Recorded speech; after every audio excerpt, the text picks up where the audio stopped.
रस फुटता उधळलाली भूपाळी रामपारी दिशादाही उजळल्या आल गोकुळ आपुल्या दारी निर्भेळ आणि सकस चवीच गोकुळ लई भारी। गोकुळ दूध संघाची दर्जेदार दुग्ध उत्पादने गोकुळ दूध, दही, तूप, दूध powder, cooking butter, table butter, paneer, इलायची श्रीखंड, आंबा श्रीखंड, फ्रूट श्रीखंड, ताक आणि लस्सी। गोकुळ दूध आणि दर्जेदार दुग्ध उत्पादने, चव आहे कोल्हापुरी, गोकुळ लई भारी। ऐतिहासिक वारसा लाभलेल्या राजघराण्याशी संबंधित 150 वर्षापूर्वीच्या बालाजी महाराज समाधी मंदिरात भंडारा उत्सव पार पडला। पोकळे कुटुंबियांची 10वी पिढी ही परंपरा जोपासत आहे। एकत्र कुटुंब पद्धतीत राहणारी पोकळेंची 40 कुटुंब हा उत्सव साजरा करतात।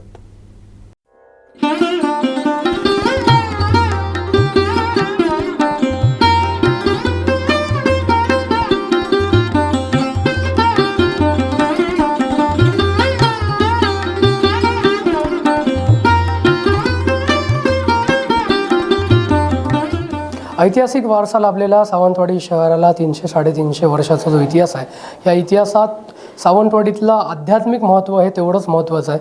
सावंतवाडी राजघराण्याशी संत महंतांचं असणारं हे आध्यात्मिक महत्त्व आपण वेळोवेळी ऐकत असतो, जाणत असतो। पण सावंतवाडी सालेवाडा जुना बाजार परिसरातलं हे बालाजी महाराजांची समाधी आहे। साधारण 18व्या शतकातली आणि उत्तरार्धातली ही समाधी आपल्याला पाहायला मिळते। बालाजी महाराजांची ही समाधी आहे आणि दरवर्षी प्रकट दिनाचा उत्सव हा इथे होत असतो। पोकळे कुटुंबीय जे आहेत ते दरवर्षी हा उत्सव मोठ्या उत्साहात या ठिकाणी साजरा करत असतात। बालाजी महाराज नेमके सावंतवाडीत आले कसे, राजघराण्याशी त्यांचे जे संबंध आहेत ते कसे जुळले, जो आपण भारती महाराज ऐकले राजघराण्याशी संदर्भात, तसेच बालाजी महाराज सुद्धा आहेत। आपल्यासोबत नितीन पोकळे आहेत। काय सांगाल, एक मोठा उत्साह दरवर्षी असतो आणि संस्थांमध्ये जे काही राजे महाराज जे होऊन गेले त्याचबरोबर एक आध्यात्मिक महत्त्व हे राजघराण्याला आपल्याला लाभलं आहे, त्यातलेच एक बालाजी महाराज आहे। तर हा इतिहास नेमका काय? ह्या इतिहास सांगायला जाताना असं वाटतं की हा 18व्या शतकाच्या उत्तरार्धात हे आम्हाला बालाजी महाराज सान्निध्यात आमच्या आले। त्यानंतर आल्यानंतर ते नरेंद्र काठी वसत ते रांगणेकरांच्या ह्या तिकडे हे पेड आहे, त्या पेडाकडे जाऊन ते बसत।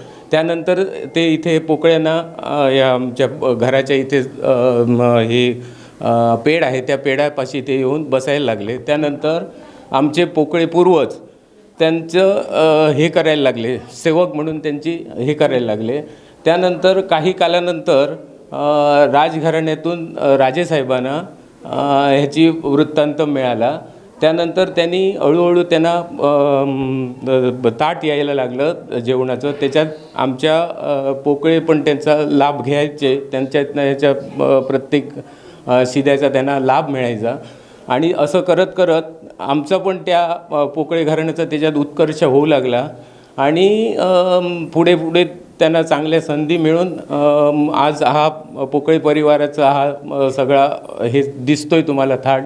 तर तो आज भंडाऱ्याच्या ह्या उत्सवा दिवशी आज तुम्ही हे त्यांचं रिपोर्टिंग करायला आला, मला पण खूप आनंद वाटला ह्या गोष्टीचा की हे सांगत असताना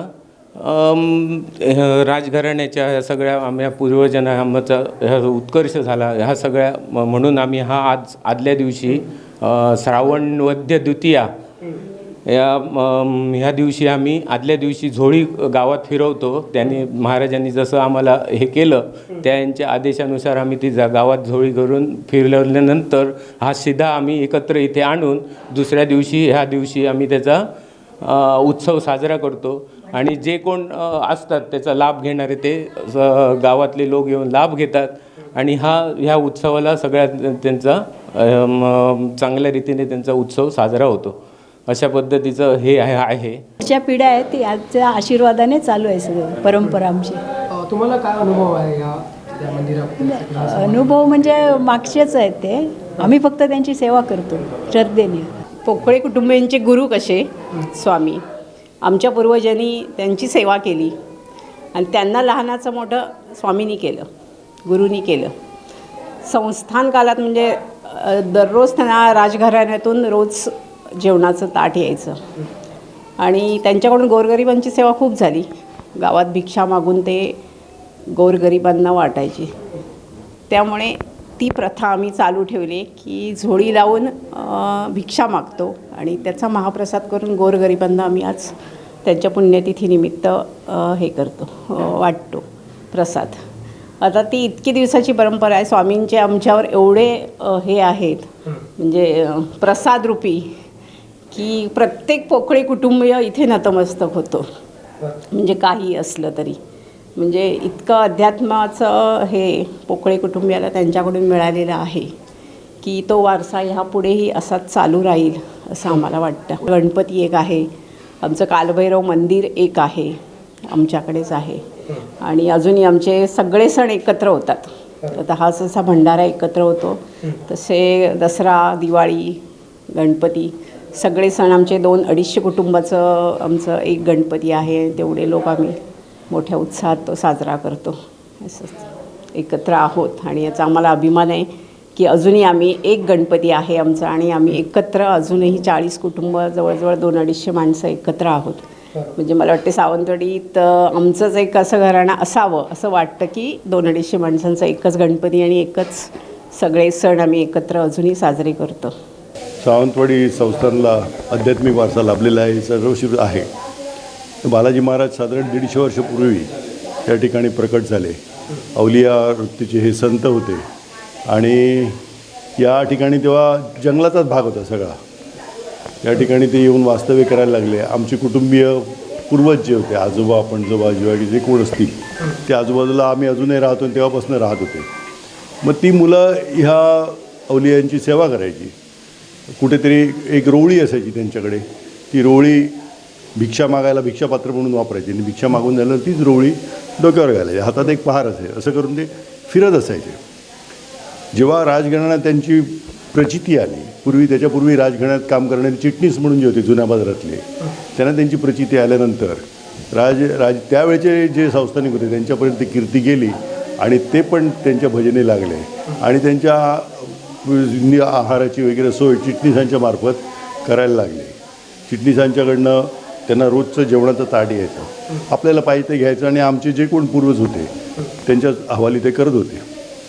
आणि त्याच्यानंतर जेव्हा ते निर्वतले तेव्हा त्यांच्या पुण्यतिथीच्या निमित्ताने त्यांनी भंडारा करायला सांगितलेला आणि भंडारा करताना त्यांनी झोळी दिली होती आमच्या पूर्वजांना. ह्या झोळीत तुम्ही झोळी घेऊन फिरायचं, त्याच्यातनं जे काही येईल त्याच्यातनं अन्नदान करायचं. मग गेली 10 वर्ष 15 वर्षापर्यंत हे अन्नदान चालू होतं. पण आता हळूहळू ते लोकही यायची कमी झाल्यामुळे आणि आमच्या कुटुंबातले लोकसुद्धा धंद्या उद्योगानिमित्त बाहेर गेल्यामुळे ते थोडंसं कमी झालेलं आहे. पण या ठिकाणी त्यांच्या पुण्यतिथीच्या निमित्ताने उत्सव साजरा केला जातो. संबंध सावंतवाडी शहरातनं लोक निश्चितपणे या ठिकाणी येतात. आता दुपारी लाईन लागते संध्याकाळच्या वेळेला व भजन असतं.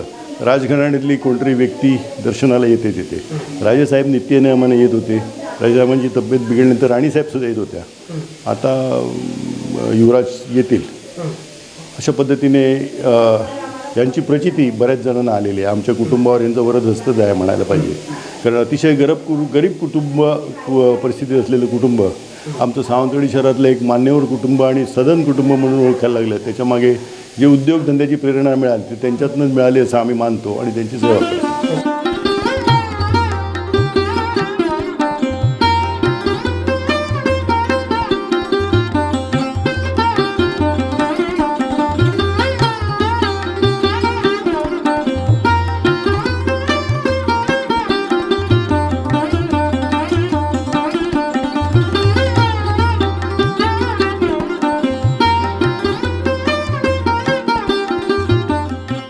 नक्कीच आपण पाहिलं सावंतवाडी संस्थानला आध्यात्मिक वारसा पण मोठा आहे आणि त्यातलंच हे बालाजी महाराजांची समाधी आणि हा दरवर्षी होणारा भंडारा उत्सव गेली 10 पिढ्या पोकळे कुटुंबाच्या या इथे हा उत्सव साजरा करताना पाहायला मिळतात. आणि आजही जो वारसा आहे, ती परंपरा आहे जी त्यांच्या पूर्वजांनी घालून दिलेली आहे ती पुढे नेताना पाहायला मिळतात. Cameraman Sahil बागवेसह Vinayak Gawas, Konkan 7 live, Sawantwadi.